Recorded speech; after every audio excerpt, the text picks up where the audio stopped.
lies the future. Well, I guess we all know that. What I mean to say is, we're heading into Tomorrowland, where everything is possible. If you look overhead, you might catch a glimpse of a monorail. When Disneyland introduced the monorail back in 1959, it was the first daily operating monorail system in the entire Western Hemisphere. Winding below us is the Autopia, where drivers of all ages can get behind the wheel of a car and no license is required.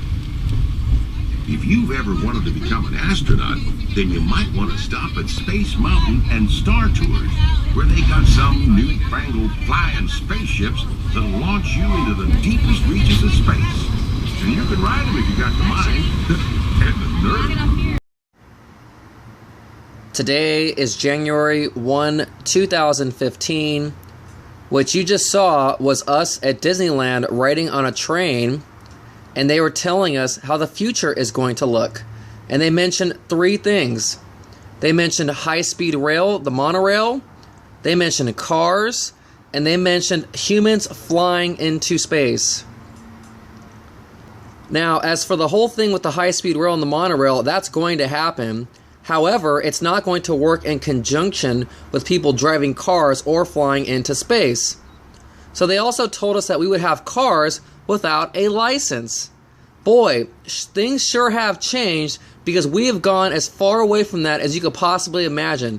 Everything requires a license now. I cannot believe there was a time where they actually thought that you were going to be in cars in the future without a license. Now, as for the space travel, we supposedly put people into space 50 years ago, and now we don't do hardly anything in space anymore. The space program is pretty much shut down. I was out here in LA when they brought home the Endeavour spaceship. It was its last flight, and they were retiring it and not going to replace it with anything. So they have their little bit of space action going on here and there. The thought of people flying into space is now completely far-fetched, as the people who are running the world want us living in a world where we don't have cars, but our main modes of transportation are either buses, trains, bicycles, or walking.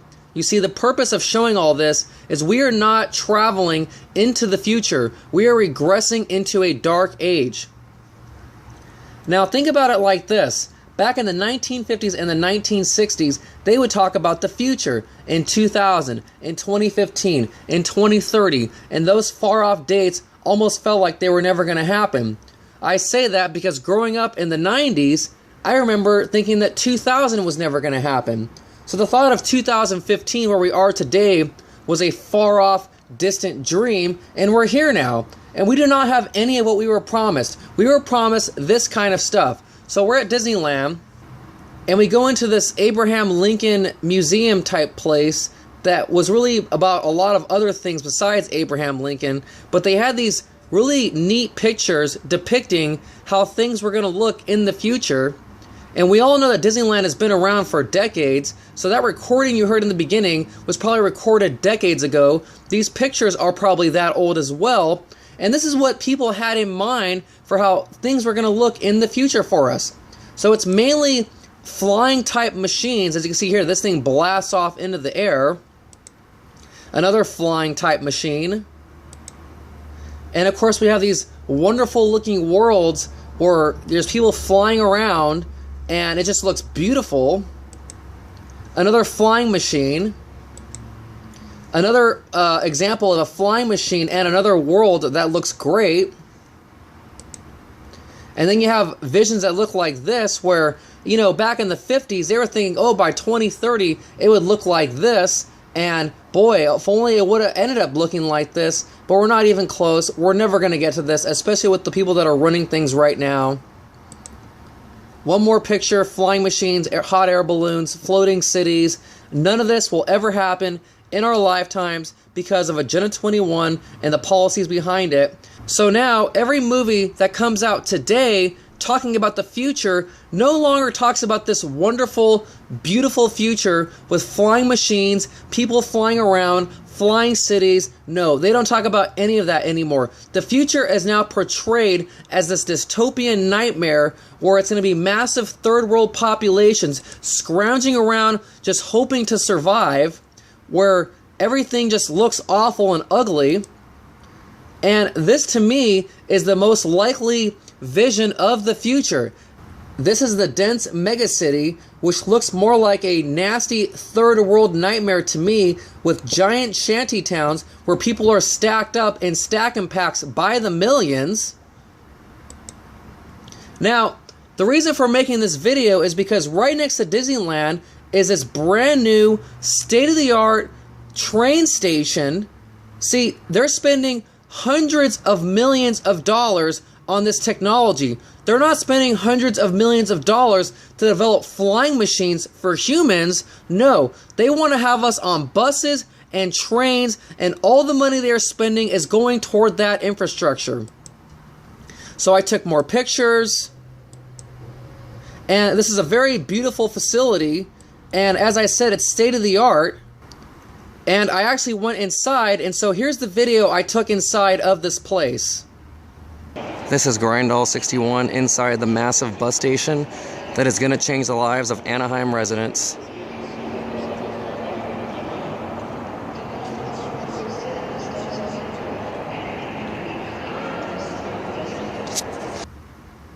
So this is the big train station in Anaheim. Now, I just want to mention that I made an error in the original video. I actually thought this was a bus station, but I have two newspaper articles here, one specifically about this building, and they tell us it's for high-speed rail. This is for the bullet trains. So not only do they spend billions of dollars through this bullet train system, but part of the unrecognized costs have to do with the giant facilities they plan on building so that you can go take these stupid trains. So now, here's what the city of the future is going to look like. We have our massive train station, we'll have our bus facilities, but then this is how they're going to design the residential areas. There will be no more single-family homes. It'll only be stack and pack, dense cities where you are living in apartments. And here's what some of those apartments are going to look like. These apartments and many others I'm going to show you in a video right now are about a mile away from the giant train station. So the future they want to develop is a future where you do not need to have a car anymore, and you live in these big type giant stack and pack buildings. And whenever you want to go anywhere, you either walk over to that big train station or you take a bus over to the train station, and then you go from there on your journey. This is the society they want to build for us. So now, one thing I want to point out in this picture is look at what this place is called. It is called Stadium Lofts. If you have been following my channel, you will recognize the word lofts, because I went to the general plan meeting here in West Covina, and they want to design the city around artists where every person lives within a half-mile of a park, which is impossible without bulldozing many of the houses that are already in existence. And they said that artists like to live in lofts. So this is the design they're going to have for West Covina. They're going to have lofts, because he even said so in the meeting. And these are the lofts that they have over in Anaheim that are about a mile away from the big giant train station. You want to attract arts, you want to attract culture, but guess what? Our housing is just out of reach to them, or conversely, it's not the right format. It's not the right format. It's not the right format. Right. How many artists do you know that live in single-family residences? That's not their style. Unless they live with their folks. Unless they're you said lofts. Lofts. They want to live work environments. Now that you have seen what they plan on doing in my city with the high density stack and packs, or the lofts, I'm now going to show you what it looks like in Anaheim about a mile to 2 miles away from the train station, as there are rows and rows of these dense stack and pack loft type apartments. So here's that clip.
Now you have seen how it looks on one stretch of road in Anaheim. If the controllers get their way, every stretch of road in Anaheim and in every city of the country is going to look like that. That is why we are seeing code enforcement officers going around on witch hunts looking for violations. They want to write you up for those violations to make you pay fines and to make you pay for the repairs. They also want to make you retrofit the inside of your properties and then make you take out loans to do so. So they're coming at you from multiple angles to force you off your property. Once forced off your property, they will then bulldoze the land and then erect these giant stack and pack lofts or make parks. So all these things tie together. And we are seeing the future in Anaheim with their giant train station as well as their dense apartment buildings. So this article here is from the LA Times. I've shown this in a previous video, and it says it all right here. We need to embrace density in whatever ways we can. This is an agenda. This is a conspiracy. I am not making this up. There are plans to do this nationwide and worldwide. Why are they doing this? They are doing this because of climate change. They say we need to reduce our emissions, and this is one of the ways they do it. They want us out of our car, taking buses, taking trains, and living in smaller pieces of land.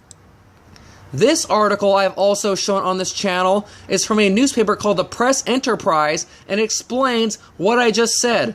The Golden State's climate change dominated planning policies explicitly seek to force the population into denser housing.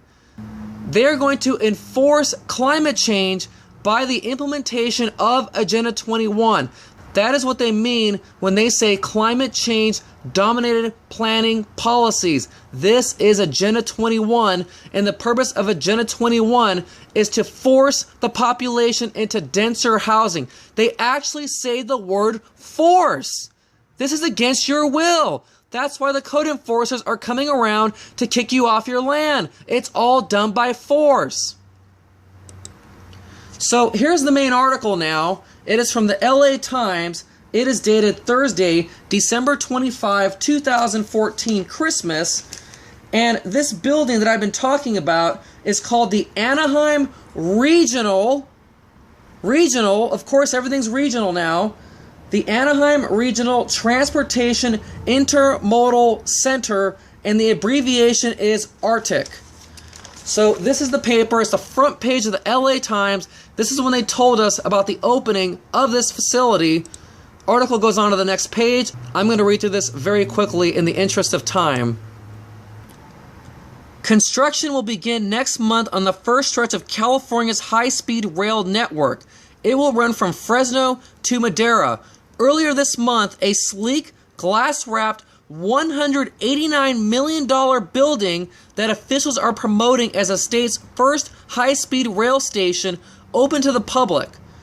It's in Anaheim next to the 57 freeway, very close to both the Honda Center and Angel Stadium. So what did I say in the early part of this video?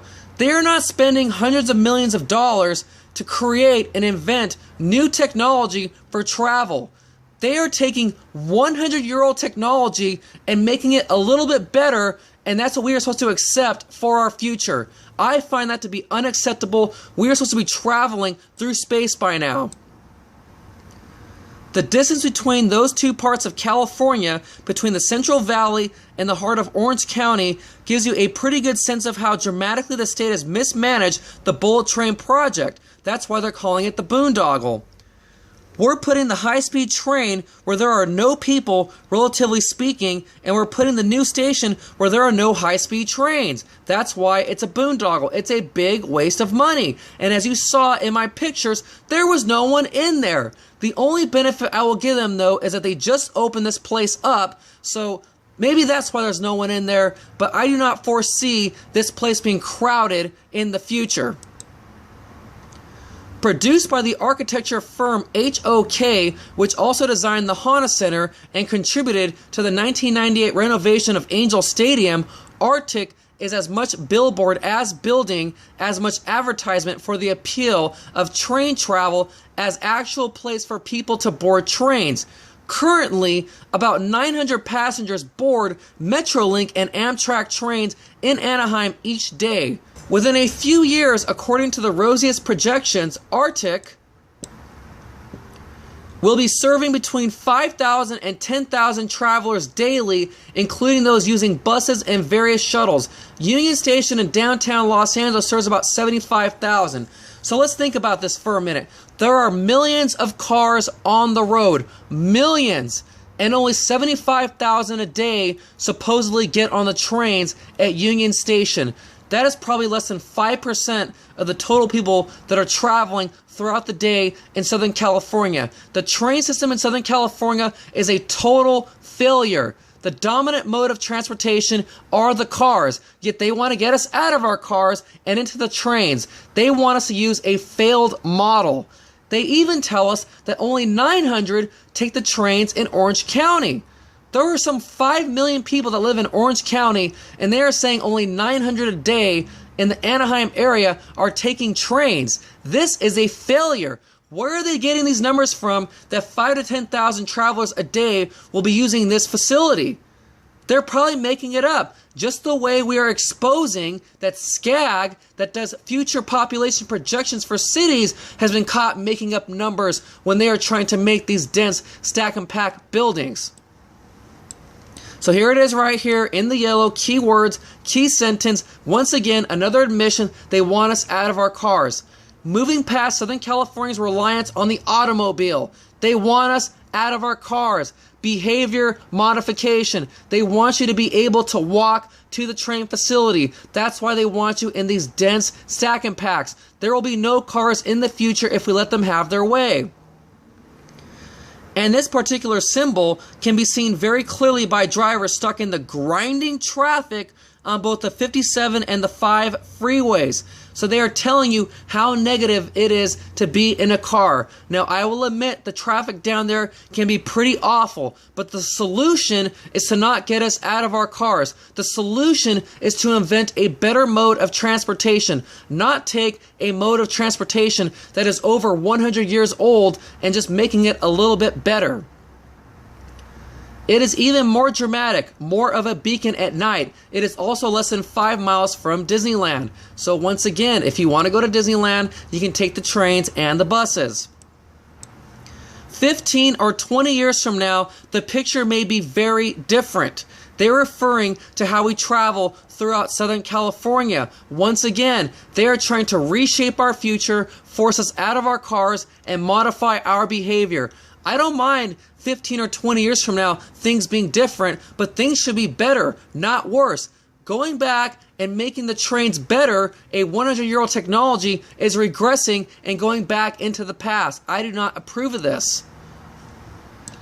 It is worth pausing here to note that when Artic boosters say the station is designed for high-speed rail, they're not really saying much at all, at least in architectural terms. The high-speed trains will likely run on the same tracks Amtrak and Metrolink use now. The bullet train would bring more passengers, of course, and Artic's scale anticipates those bigger crowds. Now, I've taken the trains in this country on Amtrak. The trains in this country that the Amtrak runs on are third world type trains. They go no faster than 30 miles an hour. There are trains in other parts of the world that travel upwards of 200 miles an hour. These trains that we have here are dangerous. The rails are decades old, 70 to 80 years old in some cases, and they have not been remodeled, they have not been modified, they've been kept the same for all these years. That is why we see as many train derailments as we do, not on an everyday basis, but more than we should. That's because the rail system is falling apart, and they are telling us they want to have high-speed rail on these train tracks where the trains normally go only 30 miles an hour. There will be massive derailments if this actually happens and they do not redesign the rail for these trains. Otherwise, there's no real connection between high-speed travel and the station's design. In fact, accommodating bullet train service will require adding features including security screening and perhaps a separate seating area. This is where they are going to lose. The average person is not going to tolerate TSA sexual assault, molestation on a daily basis. For the people that travel a lot, it's bad enough they have to deal with this on a regular basis. People will not put up with this on an everyday basis, and that's why this mode of transportation will never gain steam. It'll never be popular, because you do not need to be TSA sexually assaulted to go into your car and drive down the freeway. So now one more article. I promise I'll do this quickly. It's the LA Times, Saturday, December 27, 2014, and they are talking about a new state-of-the-art bus that they want to purchase that they're testing out around the country. So here's the bus. It's 60 feet long, and supposedly it emits 0 carbon emissions. That's why they are doing this. This is all for climate change. This is all for reducing greenhouse gases. They want you out of your car and in these buses. They do not want you to have the independence to drive anywhere you want. It's an opportunity for there to be a renaissance in public transportation. Why do we need a renaissance in public transportation? For the most part, most people that take public transportation are low income. Just the way they want to design the cities around artists. Artists are low income. They want to make a society of low income people. We should not be having a renaissance in public transportation. We should be having a renaissance in travel. This bus can only go 170 miles before they have to recharge it. That means you will not be able to take the bus across the country unless you are changing buses over and over and over again. This is part of them taking your independence away. So here is the zero emission bus. The LA County Metropolitan Transportation Authority has submitted an order for 25 of these BYD 40 electric buses, said Brendan Riley, Vice President of Sales for BYD Motors Inc., but it has not ordered the articulated electric one that we saw in the other picture, which is still being shown around several cities.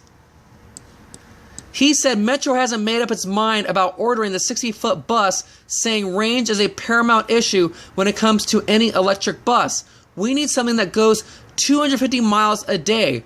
The cost for the electric articulated bus is about $1.2 million. So here you have it. They are spending millions and millions of dollars on infrastructure to update old technology. They do not want to invent new technology. They are not spending the money on the new technology. They're only spending it on the old technology. So really quick, I'm going to sum this all up. They want to build dense cities, and in my city, they said they want to design around artists, but they want to build dense cities, and the way they're going to do it is they're going to take everyone that lives in single-family homes, force them off their property via Agenda 21 code enforcement policies, knock down your houses, build parks, build dense developments. At the same time, they're going to force you out of your car through carbon emissions, and then you'll be taking buses and trains everywhere. The city of Anaheim in California is a model example of this, as we already see the massive high-speed rail train station that has been built that costs over $100 million, and we are seeing rows and rows of dense stack and pack type developments down the city streets. So that's all for now. Grindle61 signing out.